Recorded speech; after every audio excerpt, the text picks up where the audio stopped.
El Señor esté con ustedes. Y con tu espíritu. Lectura del Santo Evangelio según San Mateo. Gloria a ti, Señor. Se reunieron en Jerusalén los fariseos y tomaron la decisión de hacerle a Jesús una pregunta comprometedora. Mandaron pues a algunos de sus seguidores, junto con los partidarios de Herodes, a preguntarle: Maestro, sabemos que eres sincero y que enseñas el camino de Dios de acuerdo con la verdad y sin respeto humano, pues no buscas el favor de nadie. Dinos cuál es tu opinión. ¿Está permitido pagar impuesto al emperador o no?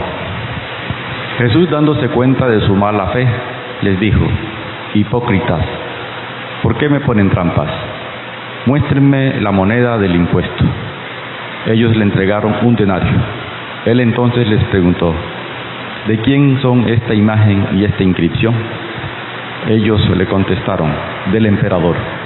Entonces les replicó Jesús: pues devuelvan al emperador lo que es del emperador, pero devuelvan también a Dios lo que es de Dios.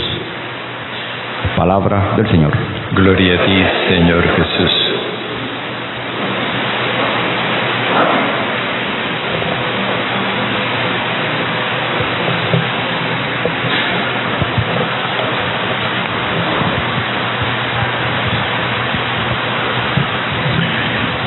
Recordemos que se ha venido dando un intercambio entre Jesús y los dirigentes del pueblo, y que estos se han visto puestos en evidencia delante del pueblo. Ellos fueron los que propiciaron la cuestión. Ellos fueron los que se pusieron como a acosar a Jesús. Y resulta que en ese acoso Jesús los fue poniendo en su sitio y el pueblo se fue dando cuenta de cuáles eran los dirigentes que tenía. Entonces ahora se sienten como acorralados, pero los fariseos sintieron un fresquito, diríamos nosotros. Cuando Jesús, eso no lo leímos, lo vamos a leer el año entrante, cuando Jesús les hizo ver a los saduceos que lo que ellos decían de que la resurrección era mentira y que eso no estaba en la ley de Moisés, Jesús les hizo ver que sí estaba en la ley de Moisés y que no era mentira, que los engañados eran ellos porque pensaban en un Dios de muertos y no en un Dios de vivos. Eso le dio un respiro a los fariseos, porque los saduceos vivían atacando a los fariseos porque creían en la resurrección. Entonces ahora los fariseos se envalentonan y quieren ponerle una trampa a Jesús que consiste en un dilema. El dilema es que responda Jesús lo que responda, siempre se va a incriminar, porque él, según ellos, tiene que responder sí o no. Esto me suena parecido a una carta que le mandaron al Papa Francisco antes del sínodo unos prestantes hombres de iglesia, donde le pedían que respondiera sí o no a unas dudas que le plantearon. Y el Papa no le respondió sí o no, sino que les explicó y los puso a pensar. Bueno, aquí Jesús hace un poquito más. Él va más lejos que el Papa. Pero primero pensemos una cosa. Cuando nosotros oímos decir fariseos, herodianos, es como si oyéramos llover. No tenemos claro de cuáles son los personajes que están detrás de esos nombres. Los fariseos eran los hombres piadosos, observantes, religiosos de aquella época. Sin embargo, Jesús los considera unos farsantes. En los días de la semana anterior vimos que Jesús los denuncia porque son como un plato o un vaso que por fuera están limpios, pero por dentro están llenos de robos y crímenes. Así que no se está refiriendo a vasos de barro, se está refiriendo a ellos. Por fuera tienen una apariencia de dignidad muy presentable.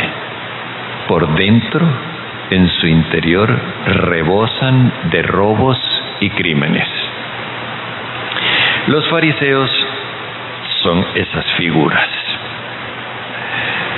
Los herodianos eran judíos también, pero aliados, partidarios de Herodes. Herodes era un rey ilegítimo, no podía ser rey de Israel, rey de los judíos, uno que no era judío. Estaba ocupando el trono de David de forma ilegítima. Y por eso los fariseos los detestaban a muerte. Sin embargo, el odio por Jesús los obliga ahora a unirse con los herodianos.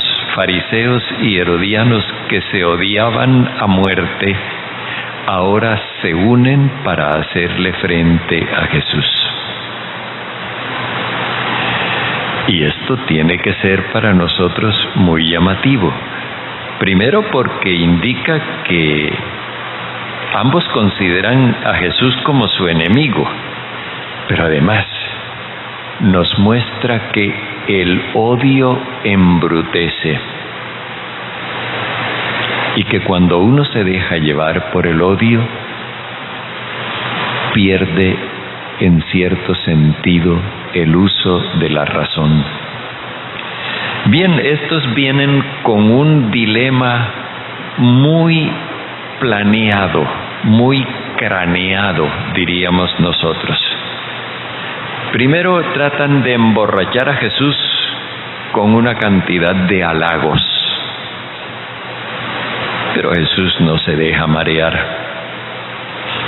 Y luego le hacen la pregunta insidiosa. Está permitido quiere decir, la ley de Moisés nos permite pagarle tributo al César. En realidad no era tributo al César, el tributo era al imperio. Eso no iba a parar a las arcas del emperador, sino a las arcas del imperio. Pero en Palestina se hablaba de tributo al César con el fin de hacer ver que se trataba de pagarle tributo a un rey ocupante extranjero y que por lo tanto eso rayaba en idolatría. ¿Está permitido pagar tributo al César o no? Jesús tiene que decir o sí o no. Si dice sí, queda mal delante de todo el pueblo porque el pueblo se resistía a pagar ese tributo. Si dice no, ahí están los herodianos para acusarlo como testigos de cargo de que está promoviendo la sedición en el pueblo. Jesús les pregunta: muéstrenme la moneda del tributo. Y la sacan del bolsillo. Ellos la llevaban, y llevar esa moneda implicaba que ellos tenían en su bolsillo una efigie del emperador que lo proclamaba divino, es decir, Dios. Ya con eso, con que la saquen del bolsillo, ya están mostrando su falsedad, su hipocresía. Por eso es que Jesús los llama farsantes. Le muestran la moneda y Jesús le pregunta: ¿y este nombre y esta inscripción y esta cara de quién son? no tienen más alternativa que contestar del César. Y aquí es donde Jesús los enfrenta consigo mismos. Devuélvanle al César lo que es del César y devuélvanle a Dios lo que es de Dios. Ahora el pueblo cae en la cuenta de que los dirigentes, los fariseos y los herodianos, están apropiándose del dinero del César, beneficiándose con el dinero del César a costa de la independencia del pueblo de Dios. Ellos han entregado el pueblo que es de Dios al imperio a cambio del dinero del imperio. Y aquí nos encontramos con algo que el evangelista Lucas lo presenta de una manera muy clara. Mateo también, pero Lucas lo hace en las bienaventuranzas de una manera muy clara. Hay dos reinos.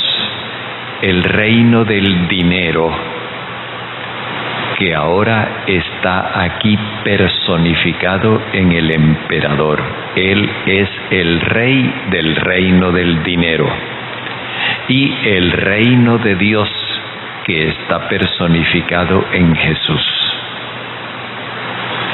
El reino del dinero no es simplemente el reino de la plata. Esto no es cuestión de economía, esto es un sistema de valores en el cual el dinero es el máximo valor y todo lo demás se tiene que subordinar al dinero.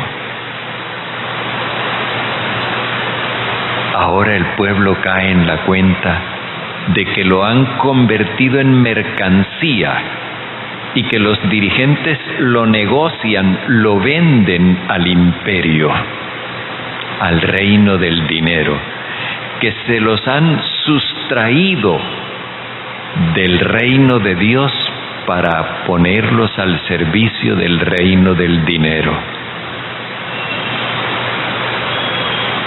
Y eso el pueblo no lo había notado. Jesús sí se había dado cuenta. Ellos quedan sorprendidos porque la trampa que le pusieron a Jesús fue la trampa en la que ellos cayeron. Allí queda claro que han estado negociando con el pueblo de Dios. Yo no digo que están vendiendo votos porque ni siquiera tenían que votar. Eso era totalmente impuesto. Pero es esa la realidad.